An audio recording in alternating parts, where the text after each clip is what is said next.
안녕하세요. 까치살모입니다. 얼마 전에 제가 소식을 전하기도 해서 아마 여러분도 알 텐데요. 미국은 실패한 LCS 사업을 대신해서 컨스텔레이션급이라는 호위함을 건조하고 있었는데요. 그런데 이 함선은 원래는 초도함이 2026년까지 건조되도록 되어 있는데요.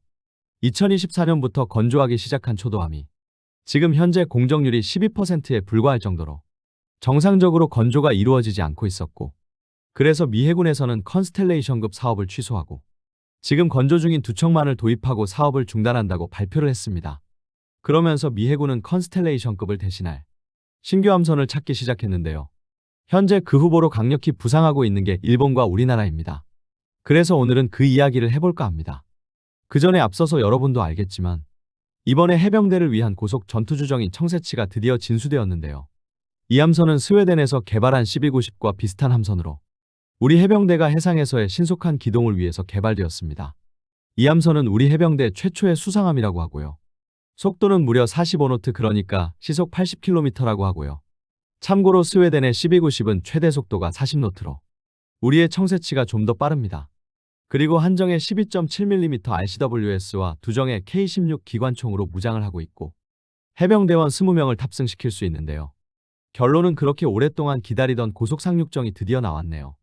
여러분도 알겠지만 우리나라는 서북도서를 방어해야 하지만 서북도서 중에서는 그 크기가 작아서 충분한 병력이 주둔할 수 없는 섬들도 있고, 그래서 북한이 공기부양정으로 기습 상륙을 하면 제대로 방어를 할 수 없는 섬도 있습니다.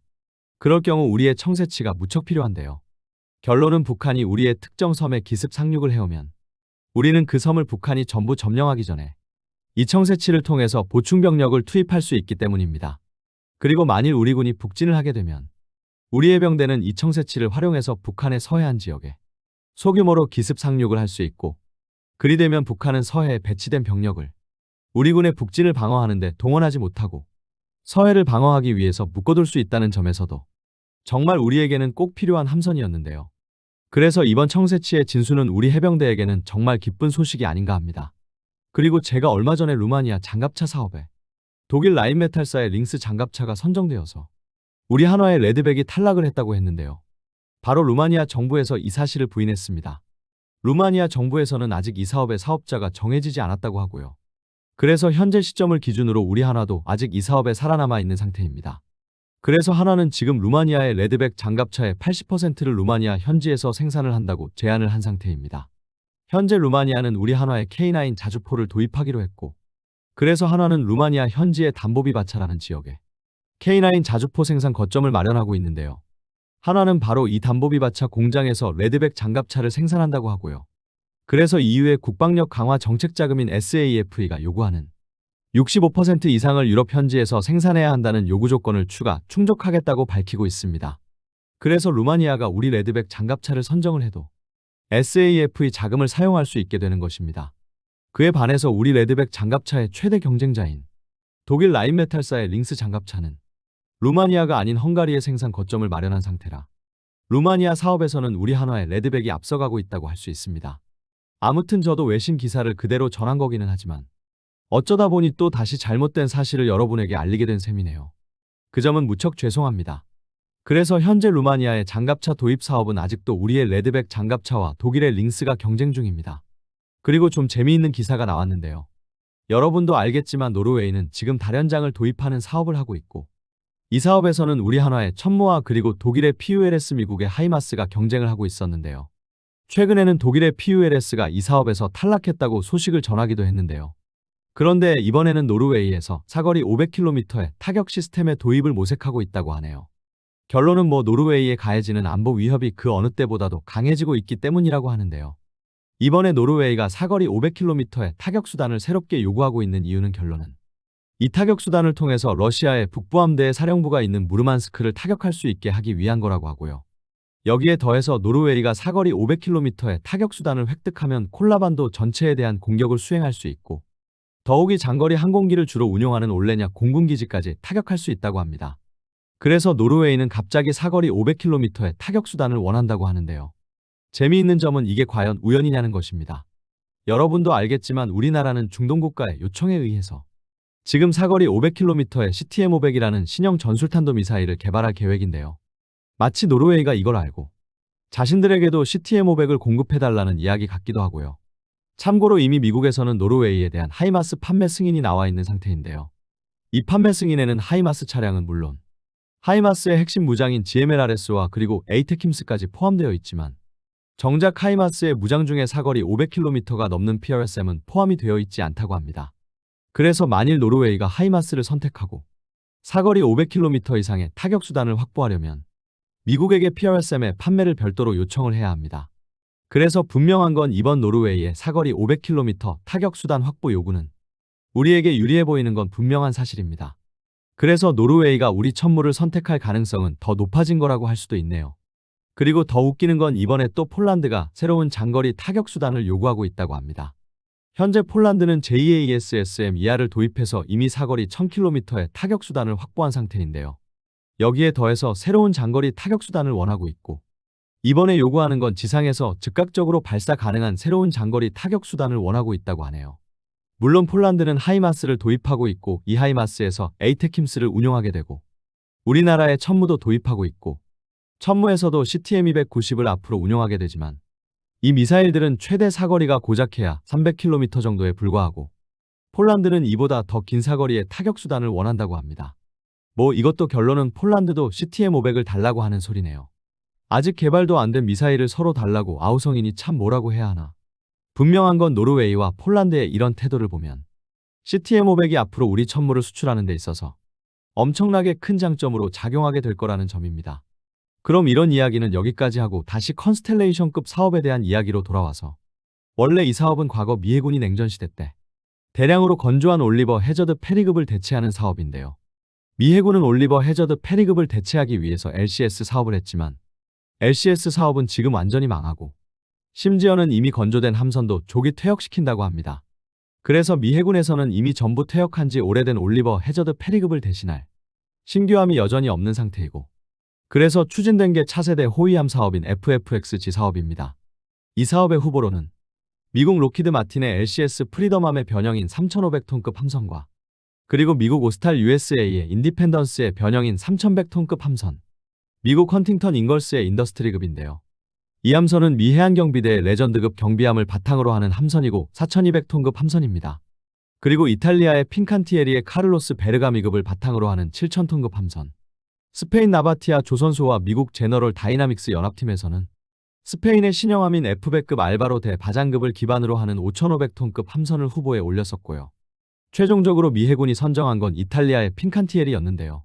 원래 컨스텔레이션급의 기반이 되는 카를로스 베르가미급은 척당 건조 가격이 1조 300억 정도였지만 미 해군은 카를로스 베르가미급을 그대로 건조하기를 원하지 않았고 그래서 각종 장비를 미국 장비로 변경하다 보니 건조 가격이 척당 1조 4천억까지 상승하게 됩니다. 그런데 문제는 그 후에 미 해군이 계속 설계를 변경한 결과 컨스텔레이션급의 척당 가격은 2조 원이 넘어가게 되는데요. 여기에 더해서 납기 일자도 계속 밀리게 됩니다.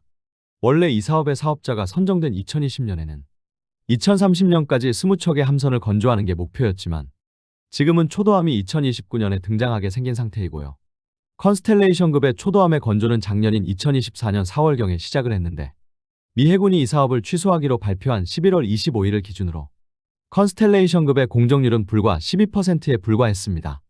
그 결과 원래 2026년까지 완성하기로 한 초도함이 미 회계감사원에 따르면 2029년이 되어서야 완성이 된다고 합니다. 그래서 존 펠러 미 해군성 장관은 현재 계약된 1차분 8척 중에서 이미 건조에 들어간 2척을 빼고는 전부 취소한다고 했는데요. 그래서 지금 미 해군은 컨스텔레이션급을 대신할 새로운 대안을 찾고 있습니다. 현재 이것과 관련해서 미국 측에서 나온 이야기에 따르면 더 빨리 건조할 수 있는 옵션에 집중하겠다고 했고요. 미국 국방부에 따르면 새로운 프레임워크를 구성해 새로운 함급 군함을 더 빠르게, 더 많이 조달하기 위해서 노력하겠다고 했습니다. 그래서 지금 이 사업에 강력하게 새로 등장하고 있는 후보가 우리의 KDDX와 일본의 모가미급입니다. 그럼 여기서 아마 여러분은 한 가지 의문이 들 것입니다. KDDX는 아직 상세 설계도 이루어지지 않은 함인데 어떻게 이 사업의 후보에 오를 수 있냐라고 할 수 있는데요. 웃기는 이야기이지만 우리가 지금부터 KDDX를 설계를 해도 우리가 공급하는 KDDX가 일본이 공급하는 모가미급보다 더 빠르게 납품이 가능합니다. 그 이유는 제가 차차 설명을 드릴 것이고 그리고 당연히 일본과 우리나라 말고도 이미 기존의 FFXG 사업에서 경쟁을 했던 나머지 후보들도 다시 도전을 할 건데요. 우선 미국 업체들은 미 해군이 원하는 납기 일정을 지키는 것이 불가능하기 때문에 미 해군이 이 사업에서 미국 업체를 선정할 리는 없다고 보는 게 옳을 것이고요. 특히 오스탈 USA는 이미 우리 한화가 최대 주주로 등극을 한 상태라 더욱이 과거에 오스탈 USA가 제안했던 인디펜던스급 기반의 함선을 다시 제안할 가능성은 없습니다. 그럼 현 시점에서 일본과 우리를 빼고 이 사업에 도전할 만한 회사는 없느냐라고 했을 때 당연히 이탈리아의 핀칸티에리는 다시 이 사업에 도전을 할 것입니다. 이미 핀칸티에리사에서도 지금의 컨스텔레이션급보다 좀 더 간략화된 모델을 제안할 거라고 하고 있기 때문입니다. 그러나 미 해군에서 이탈리아의 핀칸티에리를 다시 선정할 가능성은 전혀 없다고 볼 수 있는데요. 이미 미국에서는 핀칸티에리는 이 사업에서 실패했기 때문에 다시 선정할 가능성은 거의 없습니다. 그리고 핀칸티에리 빼고 이 사업에 도전할 가능성이 높은 게 영국 BAE 시스템의 타입 26형이 있고 스페인 나바티아의 F110이 있는데요. 문제는 이 함선들은 이미 자국 내에서도 납기 지연과 가격 상승 문제를 겪고 있어서 미국이 이 함선들을 선정할 가능성도 높지 않습니다. 그래서 남는 게 우리와 일본뿐입니다. 솔직히 일견 보기에는 아직 함선의 설계조차도 시작을 하지 못한 우리의 KDDX보다는 일본의 모가미급이 더 유력해 보이는 게 사실인데요. 여러분도 알겠지만 일본은 지금 모가미급이라는 함선을 만들고 있고 이미 호주에 11척을 판매하는 데 성공을 했습니다. 그래서 원래 5,500톤인 모가미급을 좀 더 확대 개선한 6,500톤급 FFM을 호주에 공급하기로 한 상태이기 때문에 이 사업은 일본이 유력해 보이는데요. 그런데 실상을 따져보면 그렇지 않습니다. 왜냐하면 일본은 지금 미국에 진출할 아무런 준비가 되어 있지 않기 때문입니다. 그에 반해서 우리는 한화가 이미 미국 현지의 필리조선소를 인수해서 운영하고 있고 여기에 더해서 이번에 호주 정부에서 호주 오스탈사의 외국인 지분 인수를 승인함으로 인해서 한화가 오스탈사의 지분 19.9%를 확보하는 데 성공을 했고 그래서 한화는 오스탈사의 최대 주주로 등극하게 되었습니다. 그리고 여러분도 알겠지만 오스탈사는 미국의 조선소를 가지고 있고 원래 이 조선소에서는 미국의 연안전투함인 LCS를 건조하고 있었고 최근에는 바로 컨스텔레이션급을 건조하기 위해서 준비를 하고 있었습니다. 한마디로 핀칸티에리로부터 컨스텔레이션의 설계를 구매해서 오스탈 USA에서 건조할 생각이었습니다. 여기에 더해서 HD 현대도 미국 현지 조선소들과 협력을 강화하고 지금은 인수할 조선소를 찾고 있는 중입니다. 그에 반해서 일본은 미국 현지에서 군함을 건조할 아무런 준비도 되어 있지 않습니다. 최근에 어떤 일이 있었냐면요. 혹시 국가수권법이라는 걸 들어보신 적 있으신가요? 이건 미의회에서 해년마다 제정하는 법률로 미국의 안보에 관한 내용을 담고 있는 법인데요. 12월 7일에 이 국가수권법의 최종 합의안이 나왔고 이 최종안에는 우리나라에 있는 주한 미군의 숫자를 그대로 동결하겠다는 내용도 포함되어 있는데요. 여기에 더해서 2026년 국가수권법에 최초로 미국 군함에 대한 해외 건조를 추진한다는 내용이 포함되어 있습니다. 이번에 국가수권법에서 해외 건조를 승인한 두 척의 함선은 전투함은 아니고요. 미국이 미사일 시험을 할 때 그 미사일을 추적하는 추적함입니다. 그리고 이 함선을 우리나라에서 건조할 가능성도 별로 높지도 않고요. 아마 유럽의 조선소들이 이 사업을 따게 될 거라고 보고 있습니다. 그러나 비록 이번에 이 함선을 우리가 수주하지 못한다고 해도 그래도 의미가 있는 게요. 결론은 미국에서 최초로 군함을 해외 건조하기로 했다는 점입니다. 그러나 여전히 미국에서는 전투함은 미국에서 건조해야 한다고 주장을 하고 있습니다. 다만 우리 조선 전문가들은 미국이 아무리 발버둥을 친다고 해도 어쩔 수 없이 우리나라에서 군함을 건조할 수밖에 없을 거라고 보고는 있습니다. 왜냐하면 만일 미국이 신규 함선을 건조하는데 우리나라에서 건조하게 되면 3년이면 신규 함선이 나오지만 만일 미국에서 건조하면 7년 이상이 걸릴 것이기 때문에 트럼프의 임기 안에 결과가 나올 수 없기 때문입니다. 그래서 어쩔 수 없이 전투함도 해외에서 건조할 수밖에 없을 거라고 보고 아마 2027년도에는 어쩌면 전투함도 해외 건조를 승인하게 될 거라고 봅니다. 그러나 문제는 당장은 미국 현지에서 군함을 건조해야 하고 그리고 미국이 해외에서 군함을 건조하는 걸 승인한다고 해도 처음부터 대량의 물량을 해외에 발주할 리는 없고 소량의 물량만 해외에 발주를 하고 대부분의 물량은 미국 현지에서 건조하려 할 것입니다. 그럼 이것에 대해서 일본이 대응을 할 수 있느냐라고 했을 때 일본이 미국에서 신규 조선소를 인수하는 것도 쉽지가 않고요. 지금 우리 HD 현대도 미국 현지에서 매물로 나와 있는 조선소가 없어서 미국 현지의 조선소를 확보하는 데 어려움을 겪고 있습니다. 그래서 일본이 미국 현지에 조선소를 확보하는 것도 쉽지가 않고 그럼 아예 새로운 조선소를 건설해야 하는데 이게 못해도 7년 이상은 걸릴 거라는 점입니다. 그에 반해서 우리는 미국에 있는 필리조선소와 오스탈 USA를 활용해서 훨씬 빨리 미국 현지에서 군함을 건조해서 납품을 할 수 있습니다. 아마 처음에는 소량의 군함만 우리나라에서 건조를 하고 나머지 물량은 우리나라에서 메가 블록을 만들어서 필리조선소와 오스탈사에서 최종 조립을 하는 형태로 납품을 하게 되겠죠. 현재 우리나라의 KDDX는 아직도 사업 방식을 정하지 못했는데요. 제가 이번 달인 12월 18일에 방추위가 있고 이 방추위에서 사업 방식이 결정될 거라고 했는데요.